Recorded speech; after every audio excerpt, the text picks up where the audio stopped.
to the Senate Environment and Natural Resources Policy and Legacy Finance Committee. Today is Tuesday, July 6, 2021. It's approximately 2 p.m. I call this meeting to order. Welcome, members. You have the agenda before us. Today is an informational hearing only. No votes will be taken, and this is a confirmation discussion.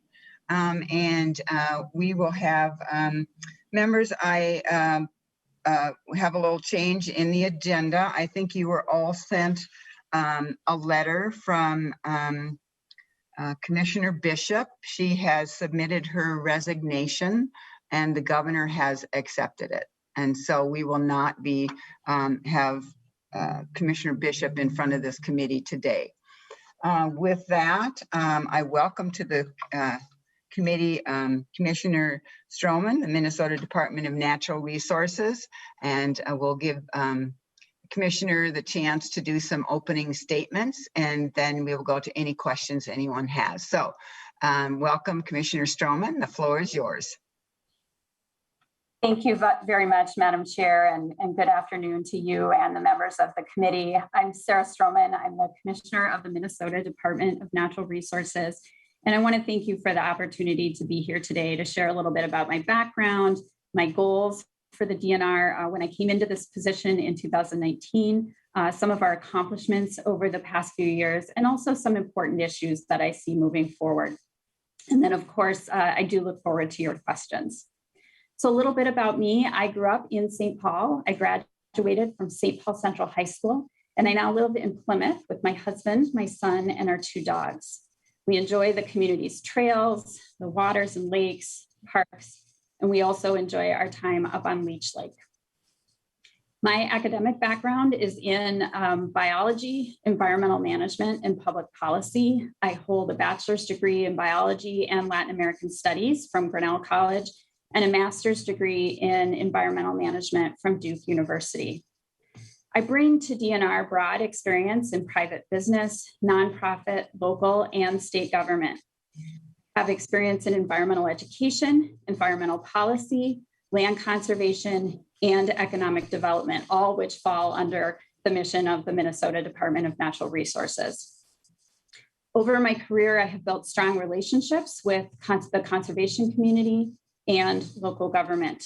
I think, as some of you know, I spent nearly 15 years as a city council member and mayor in the city of Ramsey in Anoka County, where I placed a really strong focus on modernizing our public input process to ensure diverse voices across our community were included in decisions in meaningful ways for the betterment of our community and quality of life in Ramsey.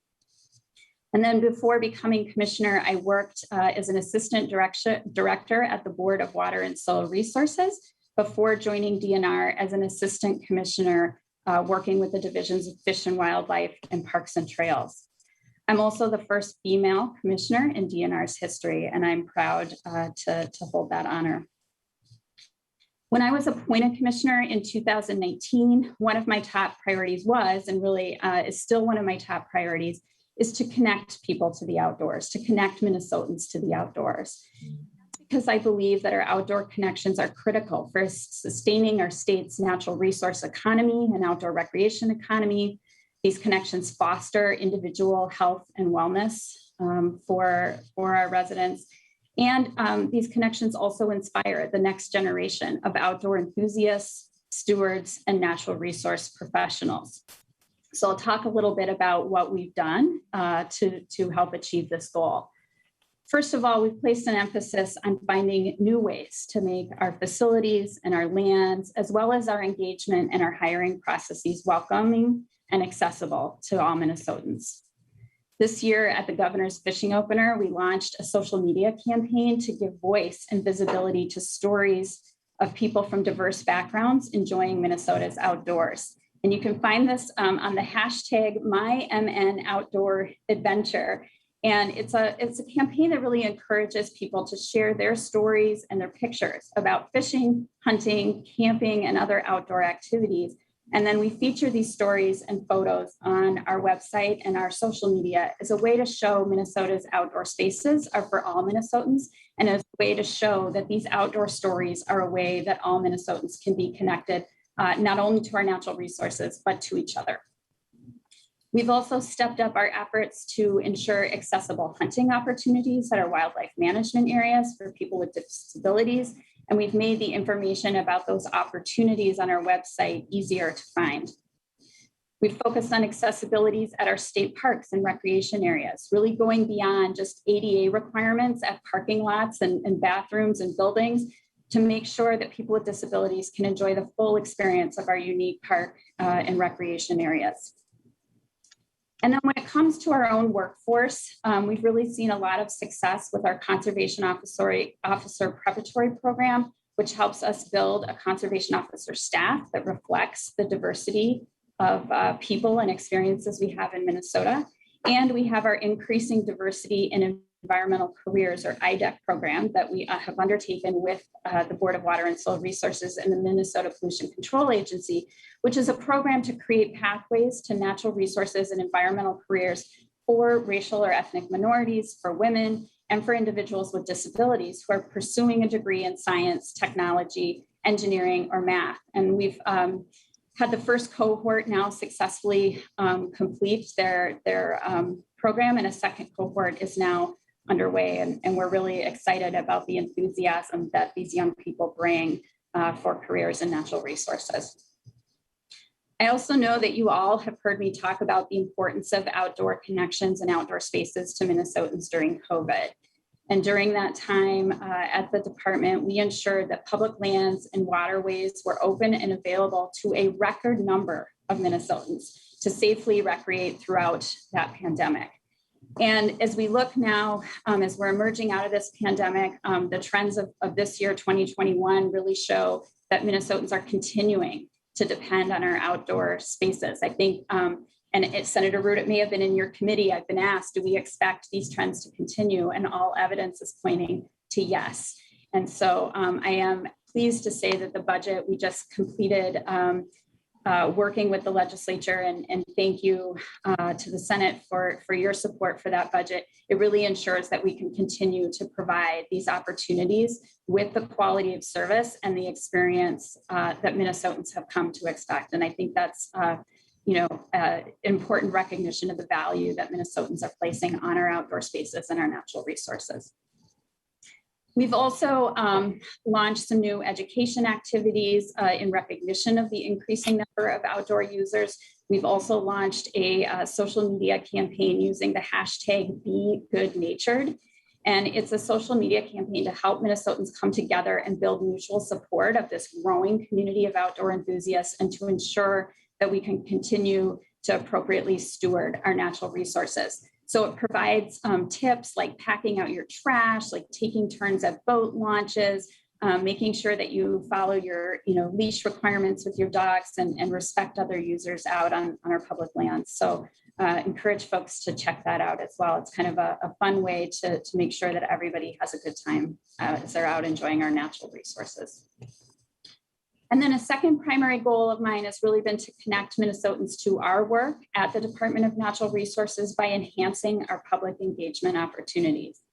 And my approach here is very much influenced by my time in local government. I take a very open door approach with stakeholders and the public, always willing to meet and to listen to the many views that folks have across our state. And to this end, in 2019, I traveled to nearly 60 communities across Minnesota. It's really important that we create not only opportunities for people to come into our DNR spaces, but I think that we meet people where they are at and where they experience our state's wonderful natural resources. So really from communities from Roseau to Rochester and from Brainerd to Lake Benton, I traveled and met with Minnesotans, met with local government leaders, and in some cases actually held sort of formal mini roundtables to talk about various outdoor issues, from aquatic invasive species to water to deer management and chronic wasting disease. And I really learned a lot from those sessions, and really appreciated not only the Q&A between DNR and people, but the dialogue between Minnesotans themselves on these issues. And as a former local elected official, I really understand the importance of close relationships with local units of government. And so it's very important to stay connected, I think, through frequent meetings with our local government associations and to work collaboratively on implementation and regulatory matters. There's a lot of space that we share between state and local government. And I think good communication is really important to make sure that we're implementing those programs in the best way possible for Minnesotans. Another thing that I think is pretty exciting that we just launched last month is a session of virtual office hours. They're virtual commissioners' office hours as a way for the public to have better access and hear directly from our executive leadership at the department. It's an opportunity for folks via WebEx to log on, to ask questions, to address concerns, and to engage in dialogue with all of our commissioners. And so this virtual format sort of augments the travel and those opportunities in the places where people live and enjoy our outdoors. And I think in a benefit that has come out of this COVID to really enhance the number of people who can participate regardless of their physical location in our state. And then earlier this year, we also successfully transitioned our popular DNR roundtable to a virtual format due to COVID. We had, I think, around 500 people register for that. It's an opportunity for stakeholders to learn more about DNR's work and engage with leadership and staff. This year's topic was related to public health, social equity, and natural resource management. And because we couldn't hold it in person, but we're committed to that opportunity, we transitioned it to online, and it really provided an opportunity for more folks to participate in that. So while we're looking forward to returning to an in-person event in 2022, I think we learned some lessons that might enhance engagement in that specific event going forward. And then committee members, I do want to take just a moment to talk about our operations during the COVID-19 pandemic, because I think the Department of Natural Resources played a really important role, again, given the strong value that we saw Minnesotans place on the outdoors and how critical those outdoor spaces and our recreational opportunities were to the public health and wellness of Minnesotans during the COVID-19 pandemic. And really, we were able to keep operations running for, again, that record number of Minnesotans who then were able to seek some solace in the state's special places where they could enjoy safe and healthy recreation and make sure that they are caring for their mind, body, and spirit during an incredibly stressful time in our state. So the DNR remained open for business throughout the time with our conservation and natural resource management work, with our permitting, and supporting then our state's economy and public health.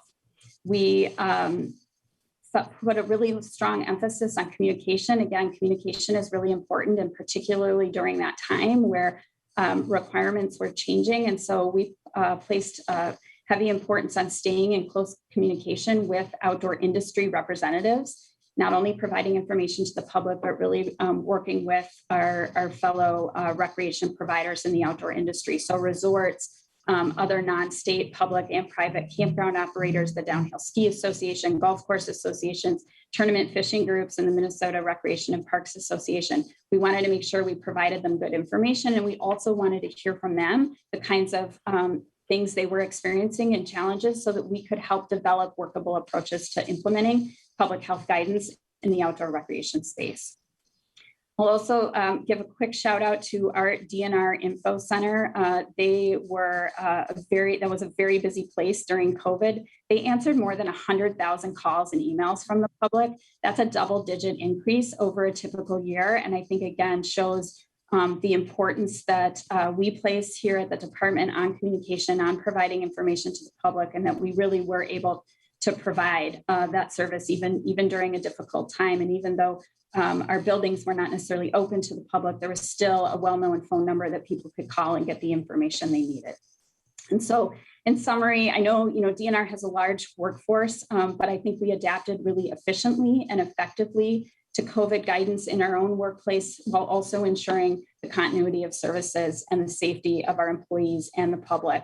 And that really required innovation from our staff, hard work from our staff across the board, And regardless of the conditions they were working in, whether it was remote or hybrid or on site where they normally work, we were really able to assure, again, the safety and health of our staff, the safety and health of the public, the integrity of the work, and above all, those experiences and service to Minnesotans.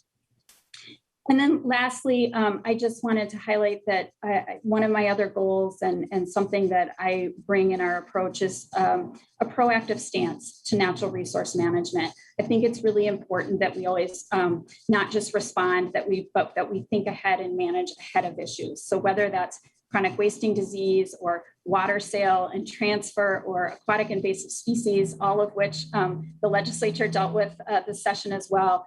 I think it's one of the most critical issues for us is to really learn to proactively address these kinds of issues, but also proactively address the funding that supports our natural resources and outdoor opportunities. And so to that end, related to our funding specifically this last year, I launched an initiative to identify a new funding framework for conservation and outdoor recreation in the state. This effort is going to be in collaboration with a diverse cross-section of Minnesotans. We want to engage the public, again, in helping us identify those values and experiences that they hold most dear about the outdoors so that we can identify a sustainable and forward-looking funding framework. And I think the importance of that has become all the more evident this past year with COVID as we saw people using those opportunities and those resources and understanding that those are available today to people because of the investments we've made in the past. And so we need to think ahead and be future oriented to make sure that we are making the right kinds of investments so that we continue to have diverse and outstanding opportunities for generations to come. So my plan is to lead DNR and outside stakeholders through the establishment of a funding framework for Minnesota, or a recommendation for one that can serve new, returning, and long-time outdoor enthusiasts and sustainably manage our natural resources for generations to come. So I'm very much looking forward to engaging Minnesotans in that discussion. I'm looking forward to working with the legislature in that discussion. And with that, Madam Chair and committee members, I'll end there, and I want to thank you again for your time today, and I'm certainly happy to take any questions that you have. Thank you, Madam Commissioner. I'm going to make a couple comments, and then I'll turn it over to the committee for questions if they have any. When you were appointed, I was very excited. I made a phone call right away, and I said, I'm just so delighted that you were appointed the DNR commissioner. And I think your performance really has proven that it was warranted of my excitement. And I want to take us back a year. Right after you appointed, COVID happened. And especially in greater Minnesota, at this time of year, we were wondering, first of all, how do we get the docks in the water? How do we get the boats in the water? How do we get the golf courses open? How do we get campgrounds, resorts? It was really a struggle for greater Minnesota. And I just want to thank you because I know you championed us behind the scenes to make sure that it all happened. And it took a whole lot of folks rowing the boat in the same direction, and I just appreciate that.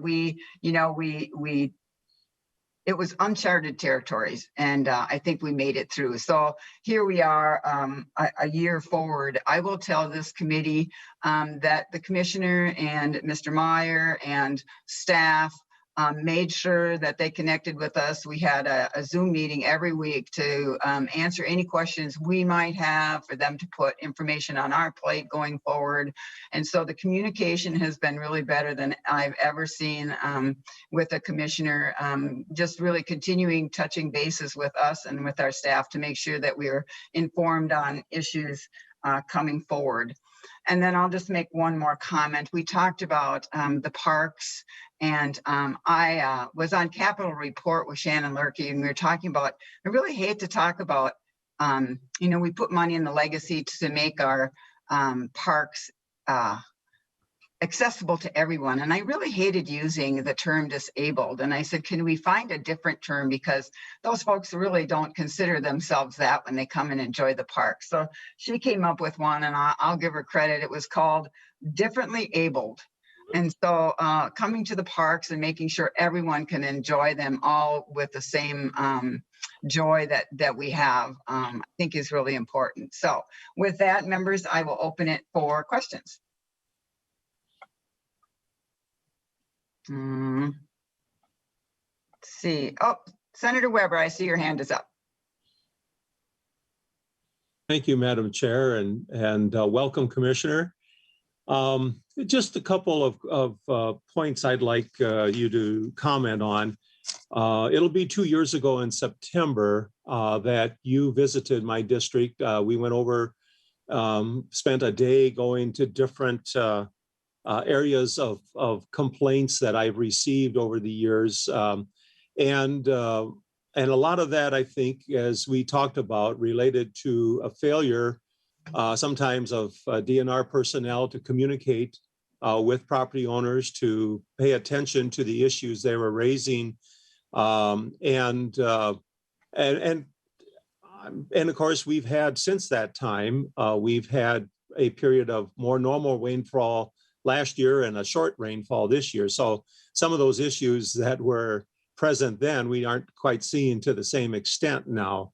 But can you tell me what type of internal changes have you made with staff to address those issues?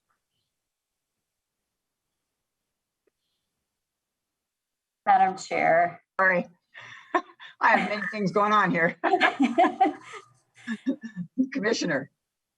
Thank you, Madam Chair, and thank you, Senator Weber, for that question. And thank you again, too, for the couple of days in your district. They were really fun days to get out of the office. I miss those days. I'm looking forward to those days returning. And I think it was an opportunity. As I said in my opening remarks, one of those opportunities that I think is so important to connect with people person to person in the places where they are enjoying, or sometimes maybe not enjoying our natural resources. So a couple of things I will say. One is hopefully that you heard one of the themes come through quite strongly in my opening remarks is the importance of communication. And you touched on that maybe we had some breakdowns of communication. That is something that I bring to the department. I have brought, and I will continue during my time to emphasize the importance of communication. And I think, we all learned very strong lessons about that, particularly during COVID, because there was a lot of things changing, and without communication and good information, it made it much more difficult to manage. So that's certainly a change that I'm bringing.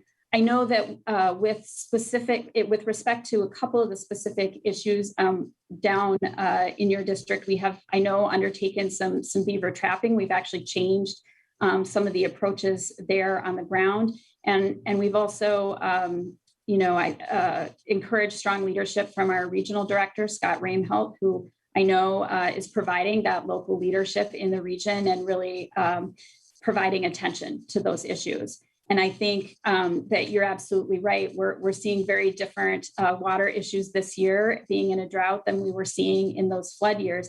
Many of these issues, and I think water management in particular, is one that is, an issue that can take some time. It's complex. And I remarked when I came into this job and I was traveling, everywhere I went, people were talking about flooding and too much water. Now, I'm getting a lot of correspondence about concerns over drought conditions. And so, I think that focus on water management and taking both the concerns that people have in the here and now very seriously, but also making sure that we are paying attention to longer term trends about what's going on is also something that is really important and something that we're doing. Senator Weber. Thank you, Madam Chair, and thank you, Commissioner. I think the one other point I wanted to talk about, and I think you and I have talked about this, if not, I've talked with your staff about it, but it was probably sometime after your visit that I was involved in a meeting with property owners along a highway, and it was actually the MnDOT was there because of the issues that with the culvert under the road. It was during that meeting I found out that the county ditches that lead into that ditch, which goes under the highway, was being used by the DNR to lower a lake for purposes of duck habitat, what have you. I just authored a bill, and it was included in the final report that to provide money to assist in water storage. And I'm very concerned about this. Number one, the locals didn't feel they had any basis or grounds to object to the DNR pump lowering this lake. They just felt they had to take it. Number two, by emptying that lake into a ditch that was already over capacity, it exacerbated the problems that were there. And number three, the MnDOT wasn't even aware that where this extra water was coming from. And so, my concern is, at some point, don't you believe it's necessary to visit with the locals, to visit with, before you empty water into a ditch, which, as far as I know, the state hasn't really paid any money into, and also to visit with the ditch authorities as to problems it may create downstream, including with our highways at that point? Commissioner Strommen. Madam Chair and Senator Weber, certainly I believe it is important to communicate with our local government partners and the ditch authorities, whether that be a watershed district or a county. And so that's certainly a piece of it. I think one of the other things I would say about the management of water on our wildlife management areas specifically, and I know that was a theme that we explored during our visit to your district. Those areas by statute are managed for wildlife purposes. What I have found interesting about those areas also is they're the one category of land that we manage where there isn't a public process in creating the management plan for those areas. And so there isn't a process by which the local community or people from across Minnesota who use those wildlife lands can weigh in specifically on the management, like we do with our parks, like we do with other types of forest lands, other types of lands that we manage. And so that is something that we are going to work on changing going forward. We are going to launch a process by which we have plans developed with public input for our wildlife management areas, so that neighbors who wonder what the management plan is for a particular water body or whether it's a upland area, that they'll be able to find out what the intended management is for that, and they will have been able to participate in the development of that plan. Senator Weber. Thank you, Commissioner, Madam Chair. All right, thank you. Next up, Senator Hur, I see that your hand is up. Oh, yes, thank you, Madam Chair, and I will second your comment earlier about that's Commissioner Strommen had take great initiative during the COVID-19 and make our public park and our recreational area accessible to everyone, and stay with the ADA guideline. And there was a group that came to testify in our committee, tap all possibility, and I did ask them how we will properly label them. They said maybe we'll just they will want to be referred to as disability label, and that's not how they want to. But in due time, perhaps we'll find a more conscientious term to label them. But I do like the idea that you brought up to differently able. So I don't have a question for Commissioner Strommen. I just want to state some comments and praise that I seen her being very active, very engaged in all communities and connecting people with the great outdoors. And I have a number of time where I travel with her to Pelican Lake, as a matter of fact, but not Pelican Lake in your district, Chair Root, but Pelican Lake near Monticello or St. Michael, between Monticello and St. Michael. And we talk a lot about legacy funding and how we can make Pelican Lake even more open to our diverse community that I represent. I would not be remiss, or it would be not justified if I don't, relate to the people that put me in office, which is 20% of them are Southeast Asian, in my district, and they have strong outdoor heritage, particularly the Hmong and the Karen, who are just recent arrival to our state in less than 10 years. And so, Commissioner Strommen had worked with me and how we can engage this community and make our public area, our lakes, and our state park more accessible and more friendly, and make it as there is theirs, and public land and state park is there, it's ours. But sometimes when you newly arrived to this country, you felt that it belongs to someone else. So we do have good leaders like Commissioner Strommen to help us set the pace, set plans, and she designed many plans, pheasant plans, duck plans, and create wolf advisory committee plans, so that people can understand the wolf survival and how we can, maintain the population growth here in our state. So I just want to say good word compliment to Commissioner Strommen, pretty much, Madam Chair, and community members. And if I have any question later, I will raise my hand again if time permits. Thank you. Thank you, Senator Herr. Next up, Senator Swedzinski, I see your hand up. Thank you, Madam Chair. Commissioner, I just want to say in my 5 years in the Senate, I'm not sure I've heard a commissioner say that part of their job is to develop the mind, body, and spirit of her constituents, or whatever the right word is, the people of Minnesota. So I just want to thank you for having that mindset. And also thank you for all I can't imagine the trials and tribulations your agency has endured over the last 16 months as people in record numbers got outside and started loving our parks to death. And I just can't thank the DNR enough for having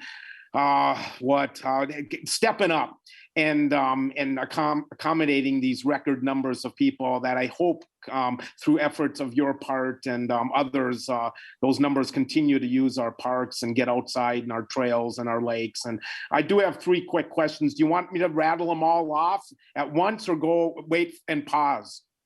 But you can rattle along as much as you want, Senator Swedzinski. Okay.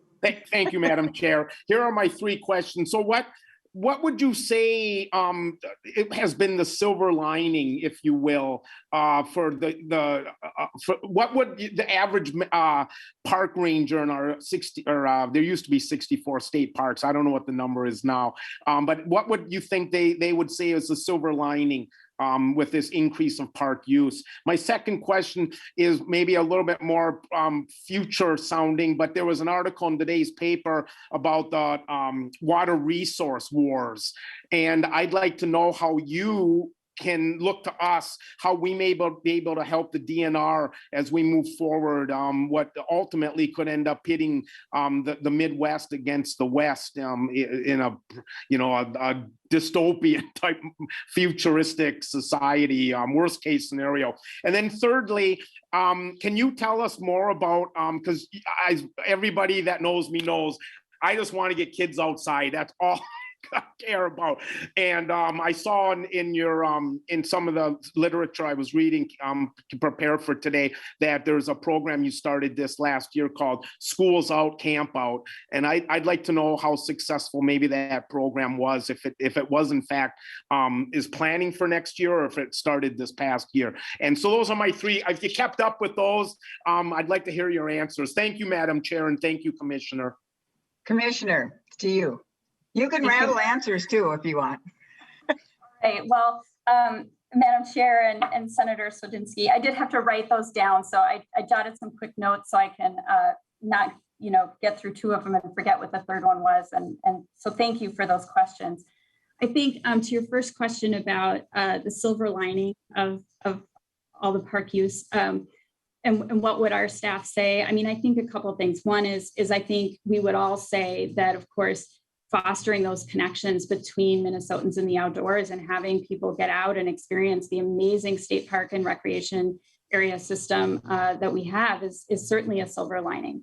Of course, the other silver lining is the revenue that generates too for us. And so we have been in a situation where we have seen long-term declining trends in some of that outdoor participation, and that affects our funding.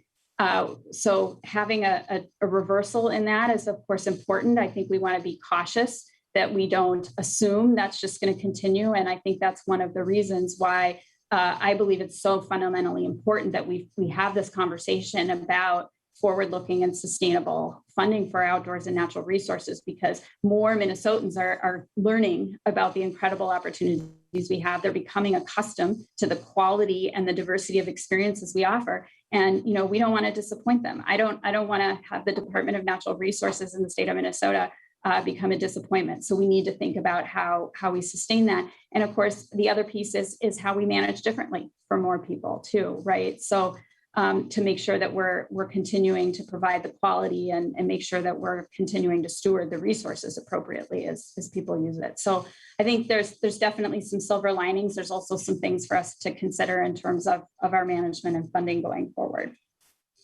To your question on the water resource issues, and I think a little bit to the questions that Senator Weber asked, right, that water management is difficult. Some places and sometimes you have too much, some places and times you have not enough. And water management is certainly not a simple issue in our state. It never has been. And I think it's getting more complex, whether it's about where we store the water, whether it's about how clean the water is, or whether it's about, do we have water available to drink, right? And I think specifically with that question about what's going to be the pressure coming from the West as other states experience extreme drought. We did see a proposal about a year ago, a little more than a year ago, to actually extract groundwater out of the state of Minnesota and put it on a train and ship it out west. And that was something that was concerning to us. We made a quick decision that we weren't going to allow it under that specific circumstance. We did have some concerns about potential loopholes in the statute. And so that's something that we worked with the legislature on to make sure that those loopholes were closed. And that was something that I think, water is very important to Minnesotans, and it really did bring people together in a united state to make sure that we were doing all we could do to prevent that kind of situation. So I appreciate the legislature's partnership in that. And then to your last question about getting kids outside, that is something that I appreciate your enthusiasm about it. It's something that is near and dear to my heart and near and dear to many folks in our agency. Specific to the Schools Out, Camp Out program, that was something we launched after the first year I was commissioner to kind of promote once school is out, getting families out camping. And so it was something that actually, Lieutenant Governor Peggy Flanagan and I did together. We went out with our families and friends and did some camping that first weekend school was out in an attempt to promote summer fun and kind of kick off. We didn't in that first year, like anything, dramatically raise attendance rates, but it was something that I think generated a lot of fun. What I will say is that in 2020, of course, we were in the COVID-19 pandemic as schools letting out. And so we were not in a position to continue that program. And then frankly, this year, we were already so full and reserved, we didn't need that promotion. So in some ways, COVID actually did that work for us that we had intended to do. And so, our work will shift and we'll focus on making sure people continue to stay connected, making sure that we continue to manage those opportunities for families that want to get out. And then we, of course, have other programs like No Child Left Inside, which is a grant program that provides funding to wonderful organizations across the state that help get kids out. And I actually, as part of our commissioner's office hours last week, had someone from a group called Spartan Angling, and they're a wonderful organization up on the Iron Range that gets kids out fishing. And, so those are the kinds of partnerships that we can support through grants like that, because we can't do all the work alone to get kids outdoors. But, there are lots of great partners that share that enthusiasm. So programs like that are really important. Thank you, Commissioner. Senator Swedzinski, does that answer your questions? Wonderfully. Thank you. Thank you. Senator McEwen, I believe you're next. Thank you, Madam Chair. And thank you for this hearing today. I guess I would be remiss if I didn't note, I think that you were first appointed, Commissioner Strommen, back in January of 2019, is that right? Okay. And so I am a little disappointed that we're having just an informational hearing at this time after the regular session has ended. And of course, I wasn't around the first year and a half after your appointment. And so I don't know why your appointment hasn't been considered until now, and why we're doing this now is somewhat of a mystery to me. And a disappointment, because I'd like for us to actually have a full hearing on these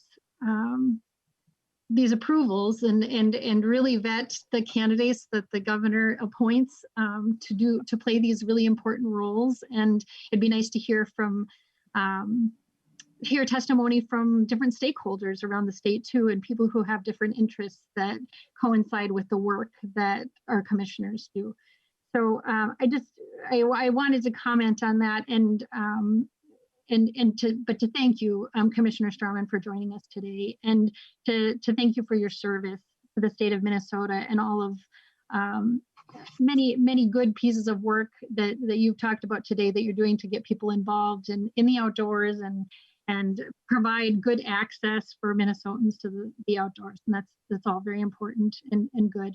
I do have some questions for you in regard to something that has been brought up already, and that is the subject that is important to all Minnesotans, and that is clean water. And it's particularly important to the people of my district in Duluth on Lake Superior, and being really at the gateway to the Great Lakes up there in the Zenith City, and also to northeastern Minnesota and the Boundary Waters and all of our beautiful Northwoods. So I know that my constituency in Duluth is really concerned about these clean water issues on a number of fronts, and I just have some questions about that for you. We talked a little bit about the drought issue, and the U.S. Drought Monitor is reporting that much of the United States West is in a severe drought or worse. That's quite dire. I wonder if, in your opinion, we're doing enough to protect clean water here in Minnesota. Commissioner Strommen. Madam Chair and Senator McEwen, thank you for that question. And I couldn't agree with you more that clean water is of the utmost importance to people in our state. And I think probably the prime example of that is the passage of the Clean Water Land and Legacy Amendment, and the broad support that the clean water piece of that in particular brought to that effort, and the good work that has been done as a result of that.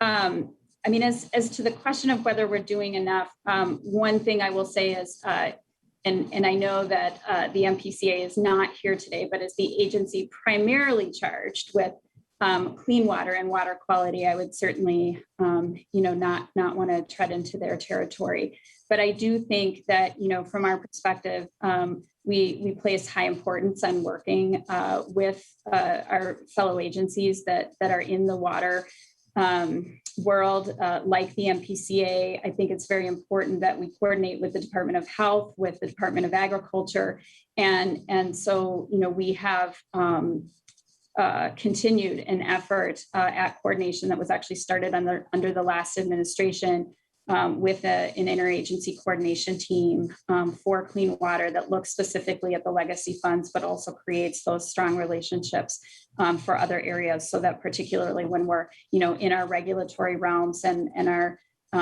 permitting authorities or environmental review authorities come up together, we are closely coordinated and sharing information and expertise on that to make sure that we are providing the best outcomes for Minnesotans on that. I think this is an issue that we're going to continue to need to work hard on. I think, when the legacy amendment passed, people were really excited that there would be a lot of money for clean water. And I think what we found is, it's not as much money as we all would like. And sometimes, that's a good problem to have because at least we have the money to spend. But I think we found it doesn't, go towards solving all the issues out there either. And so certainly it's an issue that we continue to pay close attention to. We continue to place a high importance on. And I think to your point too, making sure that we can hear from Minnesotans on their perspectives about clean water from around the state is something that I know we place a high value on as well. Thank you. Senator McEwen. Thank you, Madam Chair. Thank you, Commissioner. And the DNR does make water appropriation requests. I'm wondering, how does the DNR set a value for those water appropriation requests? So in other words, or put another way, do we value clean water appropriately given the scale of the challenges to clean water that we're facing right now, drought and pollutants and a number of different issues? Commissioner. Madam Chair and Senator McEwen, I think the way that we undertake water appropriations now is according to the laws and rules that we have. Certainly, I wouldn't step into the legislature's purview of if there are things that policy-wise we need to do differently there. But certainly, it is important to us that we follow those laws and rules that essentially direct that we do place value on those water appropriations. And so, what I can say, for example, right now, as we are in this drought period, is something that we are monitoring very closely. It is something that we take very seriously. And we have taken action actually to suspend a number of water appropriation permits in areas where we do believe there would be harm to continue to continue those appropriations. So it is something that we do take seriously and that we do monitor. And I think we will probably continue to see changes here if the rain that we're getting today, at least in part of the state, doesn't continue. Thank you. Senator McEwen. Thank you, Madam Chair. Thank you, Commissioner. Yes, it's raining up in Duluth right now, and it's very welcome. It feels really nice to have this rain.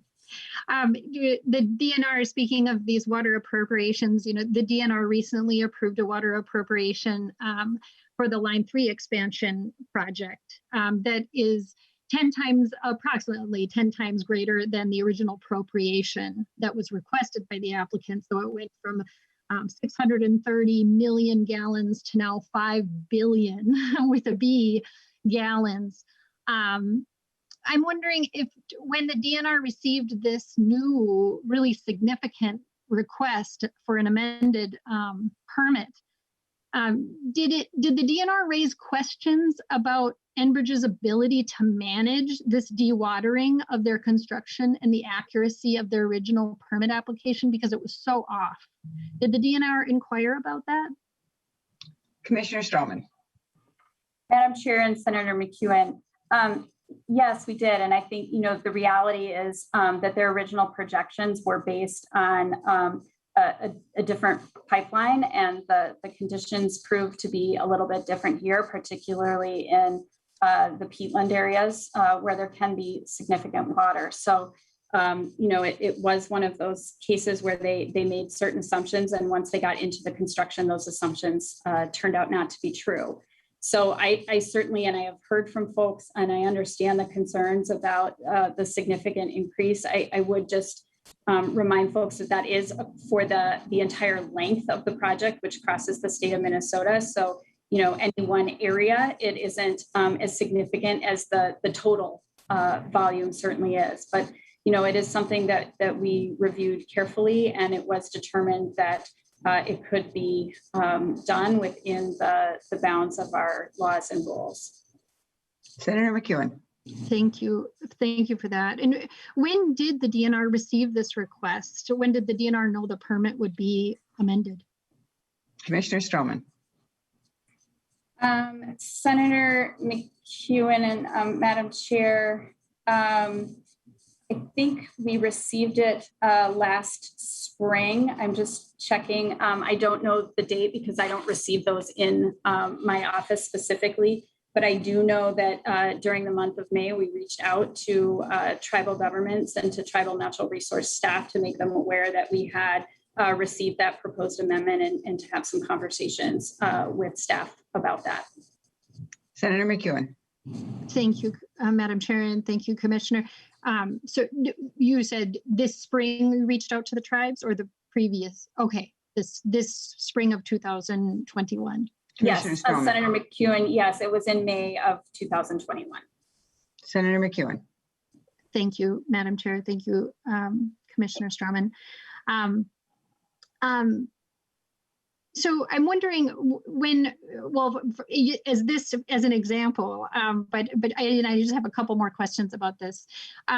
What type of notice did the DNR provide the public regarding this particular request for the 5 billion gallons from Enbridge? And what opportunities did the DNR provide the public to provide input? Commissioner Strommen. Madam Chair and Senator McEwen, it would be whatever we normally would provide under this permit amendment type of process. I can't tell you all of the specific opportunities. I know that we do take anything related to the Line 3 pipeline very seriously because we know there is such strong public interest in it, right? There are very passionately held views on a variety of sides about this. And so it is very important that we hear from people about those views. And again, we've placed, not only emphasis on providing information to the public and getting information from the public. We do have a webpage that is devoted to this, but also very concerned about working with tribal governments and that government to government relationship to make sure that they are aware of what is going on and make sure that we hear from them as things change and adapt. Senator McEwen. Thank you for that. So did the DNR request and receive public comment about this new request, the increased request? Commissioner Strommen. Madam Chair, Senator McEwen, I'm not able to answer that at this time. Senator McEwen. Thank you, Madam Chair, and thank you, Commissioner. I'm going to shift gears a little bit to an issue, a different but somewhat related issue that people, that constituents in my district are following very closely. There was fairly recently a catastrophic dam catastrophe, a catastrophic catastrophe in Brazil. The Brumadinho Dam collapsed and resulted in the deaths of over 200 people, I believe. And Brazil has now banned these so-called upstream dams altogether. I'm wondering, are upstream dams cheaper than other dams? And also, are they more dangerous than other dams?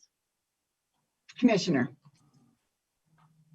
Madam Chair and Senator McEwen, I can't tell you about the economics of one dam versus another. That isn't something that I'm an expert in or really that is of issue in the review for our department. What we look at is the dam safety, and we have a very robust dam safety program. And so what I can tell you is that the construction of the dam does, and its safety factor and its risk is specific to the specific conditions of the site, the soil, the water, the drainage, all of those kinds of things. And so what our program would do and what our dam safety experts would do would look at the type of tailings dam that is being proposed in the context of the specific site conditions. And, if it was deemed safe under, again, our rules and laws, then, the permit would be issued. So it really is something where we look at the specific conditions of the site, the specific construction that is proposed, and make a decision at that level. Senator McEwen. Thank you, Madam Chair, and thank you for that, Commissioner. You can understand my being downstream from a proposed dam in the same model as the Brumadinho Dam has my constituents and me quite concerned, and seeing that the country of Brazil has banned those types of dams entirely is very, very alarming and concerning to us. And along similar lines, the state of Maine, which is quite similar to Minnesota in that it's a water-rich state, so we have a very similar geography to the state of Maine. They ban wet tailings storage altogether. They ban that type of storage. Can you tell us if wet tailing storage is more risky than dry tailing storage? Commissioner. Madam Chair and Senator McEwen, again, it's my understanding that you would have to evaluate the specifics of the construction proposed and the specifics of the site where it was being proposed.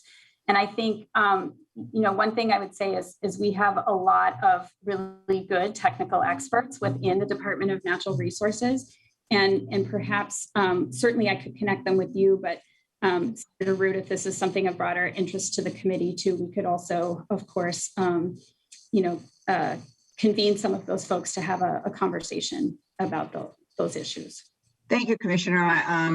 That's a great offer, and I'm sure that Senator McEwen could take this offline with all of your experts, and they could answer any of the questions she had. Senator McEwen. Thank you, Madam Chair, and I appreciate that, Commissioner Strommen. That would be interesting, and I'm sure the public would like to hear more about that as well from the experts at the DNR and otherwise. So another question in regard to the DNR's permitting. Glencore is a Swiss-based mining conglomerate. It's currently valued at $41.5 billion. Glencore owns 72% of Polymet, which is a junior company of the Glencore Corporation. In 2019, Governor Walz told the Star Tribune, "Our working policy is that the parent is on the permit. My overriding message to them is that if this is going to be done, it's going to be done right. You can't be the puppet master behind the curtain," right? I mean, we want to have the parent company on the permit. So I'm wondering, in your opinion, should majority owners be the responsible party on these permits? Should Glencore, for example, be on the Polymet permit? Commissioner. Madam Chair and Senator McEwen, thank you for that question. That's something obviously that a lot of folks have asked about the situation of Glencore. That is something that I think, as we've noted before, we are still evaluating. What we wanted to do was understand and receive information about the specific relationship with Glencore in that project. And so that is something that we are still reviewing as to whether or not we will put them on the permit given that new ownership level. Senator McEwen. Thank you, Madam Chair, and thank you, Commissioner. And Glencore has been under investigation recently in Switzerland and in the United Kingdom, and also by the United States Department of Justice in connection with allegations of fraud, bribery, corruption, those types of dealings. And in 2015, the United Steelworkers called Glencore the second worst company in the world. So my question is, given that, knowing that those investigations are underway, knowing that Glencore's relationship with organized labor is quite poor, are you comfortable with the idea of appropriating 6 billion gallons of water per year to this corporation?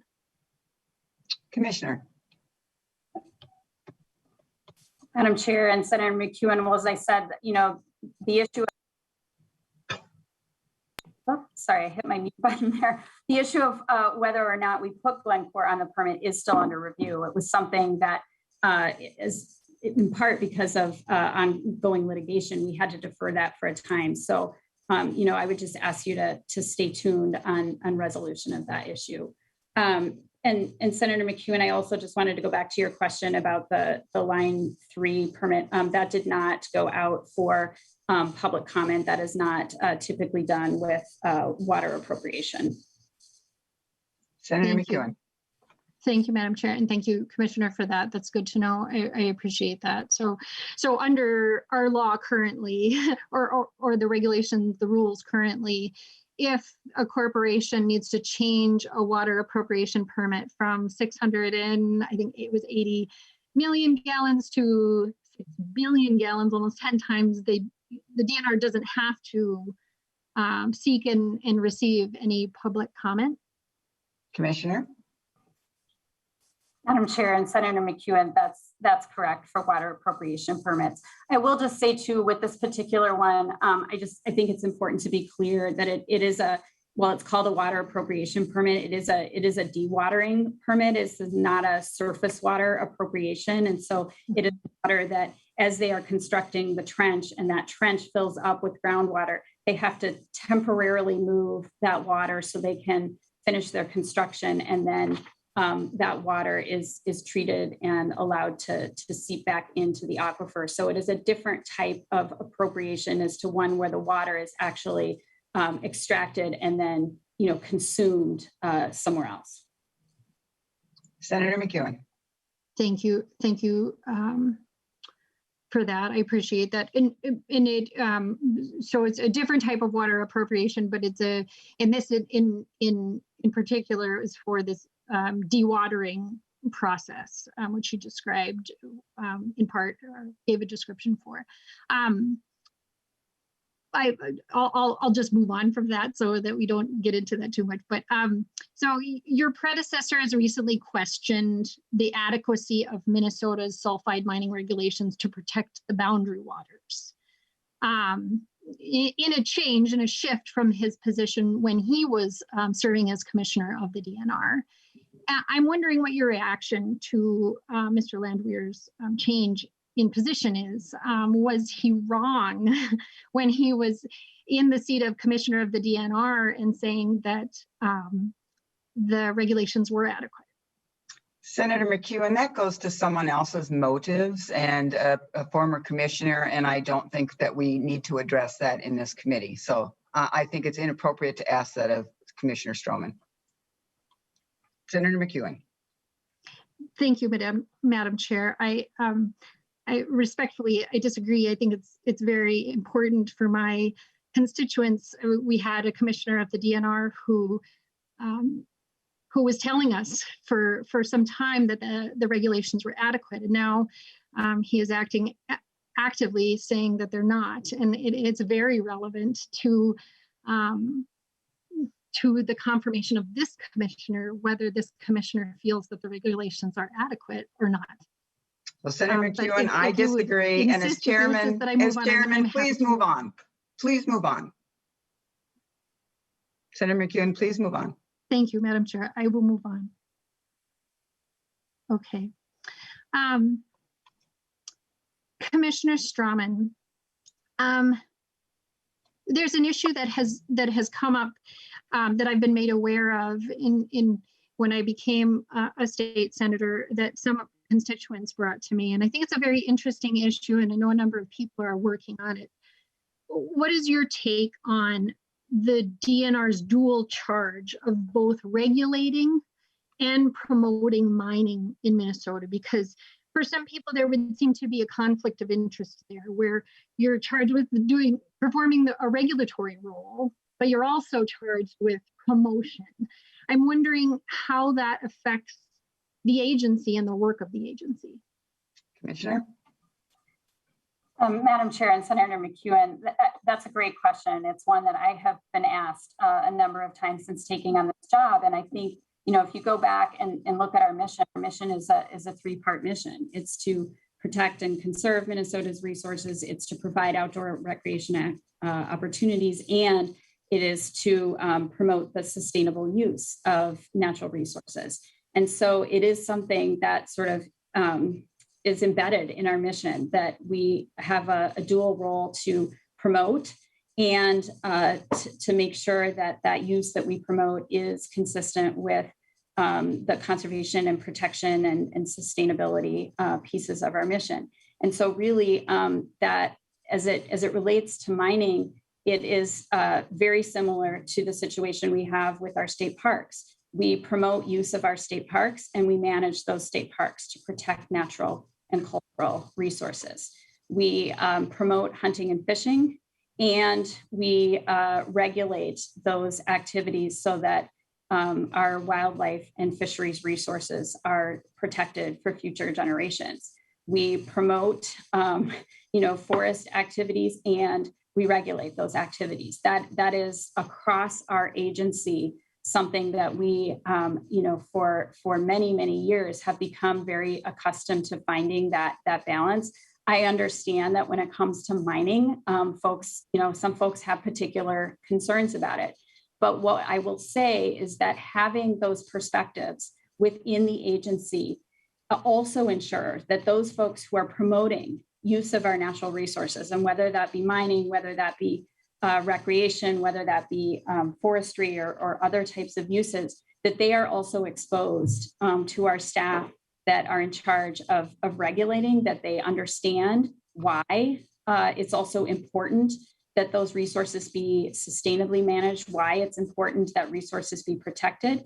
And I think that's an important cross connection to have, because I think if you just had one viewpoint, it would not be as robust as it is otherwise, having all of those viewpoints in the agency. And so I understand the concern about the balance, but I think actually that balance is as long as we can maintain that healthy balance, which I absolutely do believe we do. And I believe that, again, we do it in mining, we do it in fish and wildlife, we do it in parks, we do it in forestry. It is something that is embedded across our agency. Senator McEwen. Thank you, Madam Chair. Thank you, Commissioner. And of course, I'm sure you would agree there are very important fundamental differences between mining, where you have an entire industry pushing for mining development or development of specific mines, and a lot of money and a lot of power behind that development, and trying to balance that with the interests that the public has in being protected from any industrial decisions that may affect them adversely. So I think that's very different, but I do understand what I hear you saying, which is that it is helpful to have viewpoints from various angles and to understand, have a full picture and a full scope. But it seems to me that the mining situation is distinctly different from that of the state parks or the other areas in which the DNR functions. But I'll move on to my last question, because I know I've taken up a lot of time, and I know that Senator has remarks, and I'm sure Madam Chair may want to wrap this up as well. So under our most federal and state environmental laws, including ours, permits for mining operations are renewed about every 5 to 10 years.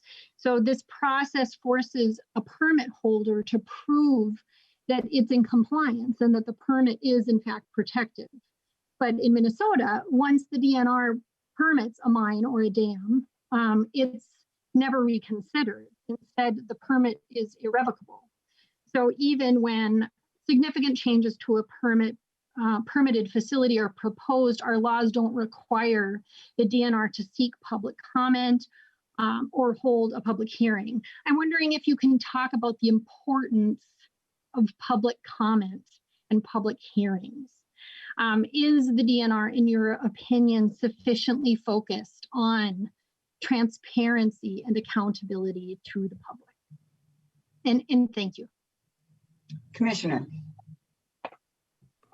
Madam Chair and Senator McEwen, hopefully, as you gathered in my opening remarks, that engaging the public in our work, making people feel like they have a voice, helping people understand the issues, including diverse voices. Again, we have sometimes very diverse and passionately held views on natural resource issues, and making sure all of those views are at the table is incredibly important to this agency. It is incredibly important to me personally. It is the philosophy and approach with which I come to this job. So, it is certainly our goal to place a high effort. And I've talked about some of the ways that we are enhancing those opportunities to make sure that all of the input opportunities are accessible to Minnesotans, no matter how they choose to engage, no matter what their perspective on the issue is, or no matter where they might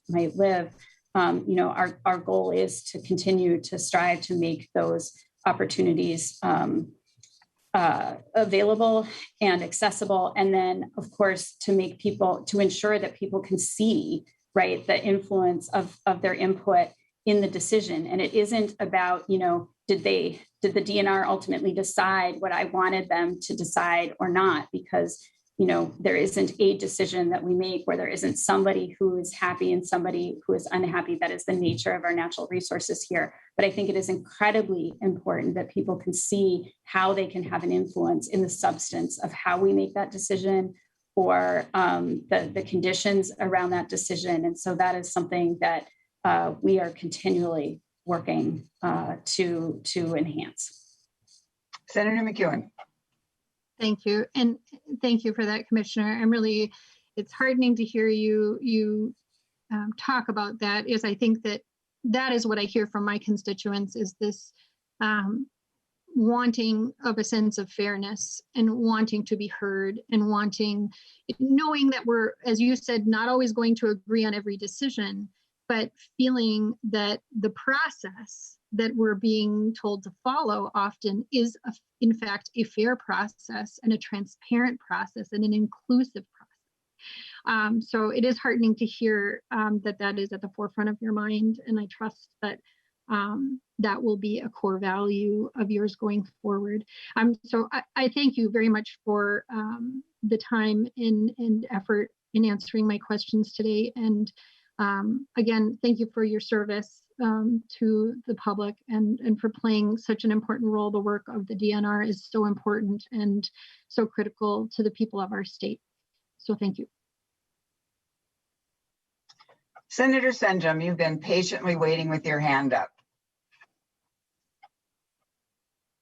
And you're on mute, Senator. There you go.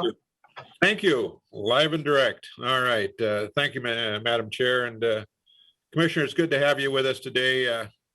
I'm not going to probe as deeply into some of these policy issues that Senator McEwen has just probed into. This is a confirmation committee. It's an informal confirmation hearing, and just it's to kind of for us to kind of check in and try to get to know you a little bit better and establish your worthiness of a commissionership, if you will. And so I want to do that. So, but my questions are going to be kind of pretty cupcake. It's like you're applying for that new job, and I might get into some of the some other things, but and I don't need long answers. Just right off the top of your head, make it simple, make it easy on yourself. But so my understanding, you've obviously done this for a couple of years. And you worked at the Board of Soil Water Conservation Resources, and you moved on to DNR, and you moved up through the system. Was that the route to your commissionership at this point, an internal route within the agency? Commissioner. Madam Chair and Senator Senjum, yes, that was my route. I was serving as an assistant commissioner under former Commissioner Landwehr, and then was appointed to this position by Governor Walz and Lieutenant Governor Flanagan. So, I will say this is a large agency. It's a complex agency. And I think it was incredibly helpful to have had some number of years and some exposure to at least a portion of the agency. And it probably helped me to not feel so lost on my first day as commissioner. Okay, thank you. So, Senator Senjum. And anytime you don't want to, this, I'm not going to get real personal at all, but I'm just going to if you don't want to answer, just say so. But did you seek the job out, or were you recruited? Commissioner. Or both? Madam Chair and Senator Senjum, it was a little bit of both. Okay. Senator Senjum. And so why when the opportunity presented itself, why did you want to step into this position as opposed to perhaps a more comfortable position at a lower level? Commissioner. What was your motivating motivation to do this, to want to do it? Commissioner. Madam Chair, Senator Senjum, I appreciate that question. And, sometimes people sort of jokingly ask me, why would you want that job, right? It's not an easy job, as people know. But the reality is because I care very deeply about public service. I have served, as I've said, at the local level. I've served as a mayor of a community. I've served in state government, and I felt that I was up to the job. I felt like I had something to bring to this agency, given that experience. And I will say it's certainly something I haven't regretted since coming here. It is a pleasure every day to work with the people across the department that I get to work with, and to work with Minnesotans and to serve them in this capacity. Senator Senjum. Thank you. And just bear with me. I won't take too much longer, but so you work for Governor Walz, and we've all probably worked for bosses in our life. As you took this job from Governor Walz, were you given any more direction than just say, go out and do a good job, or I need you to do this, and this? And again, you don't have to give up confidence if you don't want to, but I'm trying to get a relationship between you and the governor. Commissioner. Madam Chair and Senator Senjum, I think that the philosophy from Governor Walz and Lieutenant Governor Flanagan is they hire folks with whom they share a comfort in approach, and they hire folks with whom they are confident can do the job. And so certainly we are in communication about issues. Certainly we coordinate and discuss issues, but there were no specific stipulations about certain issues. I think more it was the matter of, a compatibility with the governor's One Minnesota approach, and this notion that, we can come together and bring diverse points of view to issues to provide the best outcomes. And that was something that, I certainly believed and was my style of governance as a mayor, and something that when I served as an assistant commissioner in the department that I brought. And so I think it was those kinds of approaches in the way that I want to engage our staff and engage our stakeholders and engage with the community more broadly that was something of interest to the governor and lieutenant governor. Senator Senjum. So thank you so much. So you serve at the pleasure of the governor. There's this little thing in the Constitution about advise and consent of the Senate. And in this case, you have a Senate of a different political persuasion, if you will. But either way, what do you think? What do you think a commissioner's role ought to be relative to advise and consent of the Senate, and how you work with the Senate? Commissioner. Madam Chair and Senator Senjum, certainly I place a high value on our working relationship with the Senate, and my personal relationship with the Senate. Worked very closely with primarily Senator Ingebrigtsen this session on our budget bill, but certainly, as Senator Rude noted during COVID, worked very hard to make sure that our team was in close communication with legislators, so that there were no surprises, and that we were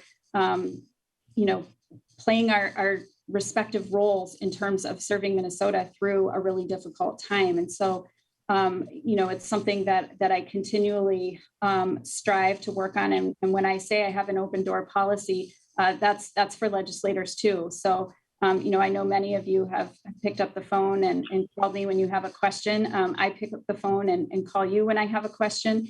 And, that's kind of as expected. Again, our natural resources are paramount in the state. And as I say to legislators who say, I hear a lot about the DNR, from my constituents. And my answer is that's as it should be, because we touch, a lot of people's lives, and we have a lot of impact on the quality of life in Minnesota. And so it is never a surprise to me that legislators hear from constituents, that I hear from constituents. And so I think it's good to have that communication so that we have a better sense of the issues that Minnesotans are experiencing. Senator Sandrum. Thank you, Commissioner. So, and I'm going to wind this down, Madam Chair. But we walk into the coffee shop, we sit down and talk to each other, and I say, Commissioner, what's the biggest issue the DNR faces? What is it? Commissioner.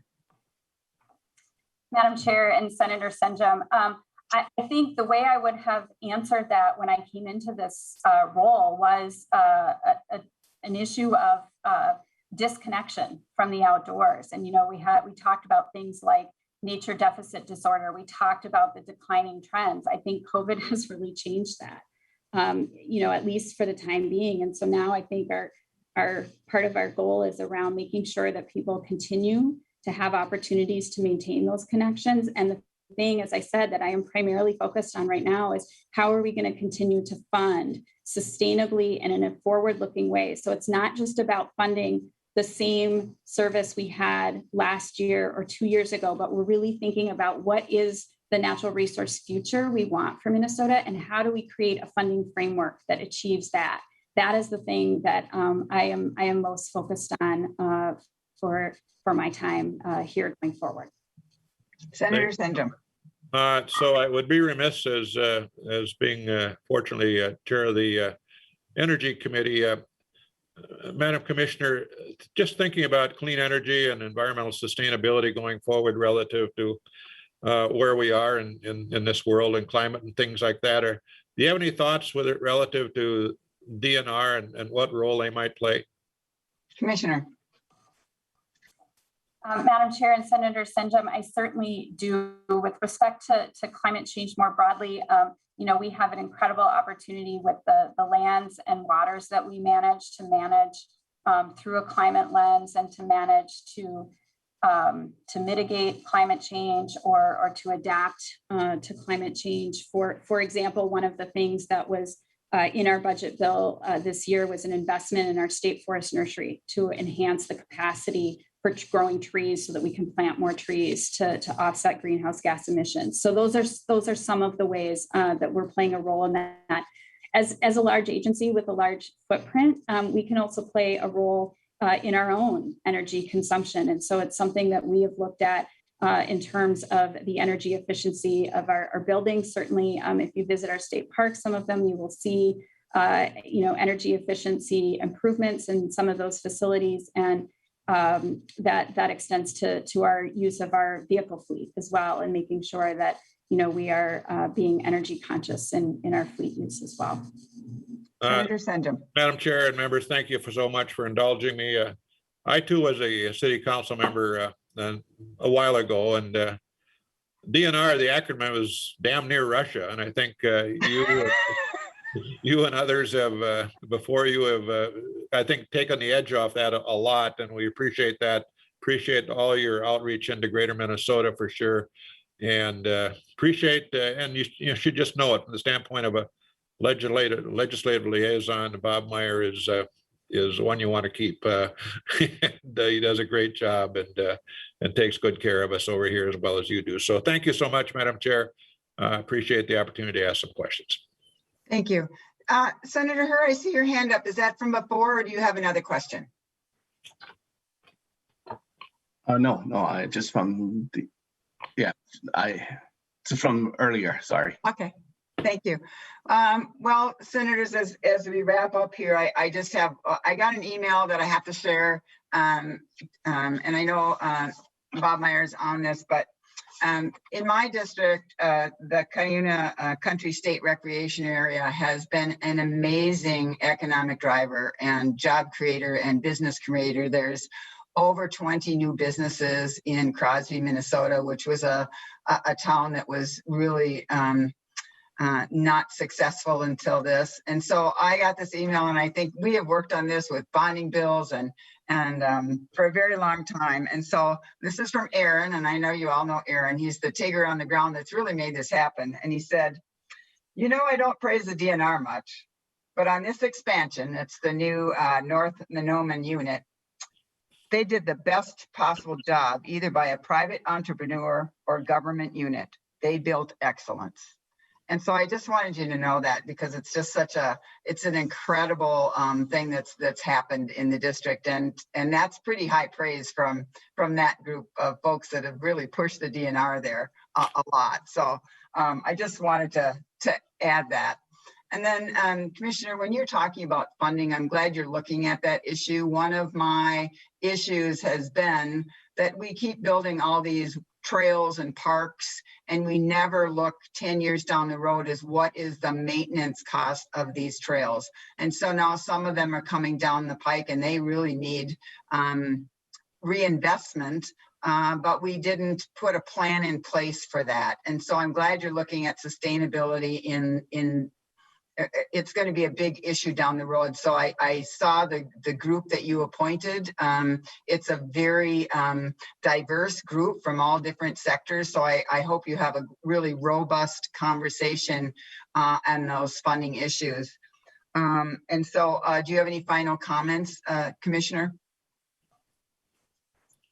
Madam Chair, I'll just take another opportunity to say thank you for the conversation here this afternoon. It has been my pleasure to talk about these issues. And, you know, it's just very clear to me, having now served in this role for 2.5 years, again, the very deep passion that Minnesotans have for our natural resources. We don't all have the same perspective on them. And I like to say sometimes that passion manifests itself as enthusiasm, and sometimes it manifests itself as frustration. But at the core of it all is a passion for our natural resources, for our outdoor spaces, and for the quality of life that those things bring to Minnesota. So I just feel incredibly fortunate to serve in this role and to serve the state of Minnesota to engage that diversity of perspectives and diversity of Minnesotans who do care so passionately about our outdoors, to find the best natural resources outcomes and make the best decisions we can on behalf of all Minnesotans. So thank you for the time to share some of my thoughts and approaches here today. Thank you, Commissioner Strommen. And today's hearing is informal and no votes are going to be taken. But if I was voting today, I'd vote to recommend you for your confirmation. So you've shown to be a well-qualified and an excellent choice. So members, with no more questions or business before this committee, we are adjourned. Thank you.